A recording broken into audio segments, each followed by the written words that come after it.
Grosso Minuto è un personaggio che esiste da un berro. Era aligianinque accampato al XVIII secolo. Ciugu fu cognomato Minuto perché era magrarello, ma invecchiando un grasso. Così è nato il suo cognome il Grosso Minuto. Delu si sa che era un magagnone e che lo piaceva contare storie. Si dice anche che era apprezzato da Pasquale Paoli.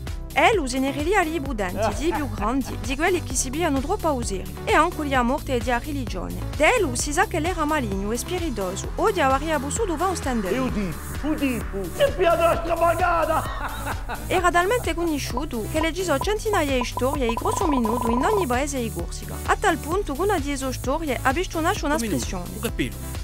L'ho conosciuto di Rai. Dopo è anche nata una vigoretta. Se lo comprava oggi, Grosso Minuto sortirebbe un DVD e passerebbe a Nantes a France 3. Oggi siamo contenti di ricevere Grosso Minuto, dopo il tempo che mandiamo. Era così Grosso Minuto. Era un magagnone che campava 200-500 anni fa e che se ne ridia di tutti e di tutti. E se lo voltava oggi. Ah, conoscete la storia di Giacobbi, che se ne con la montagna?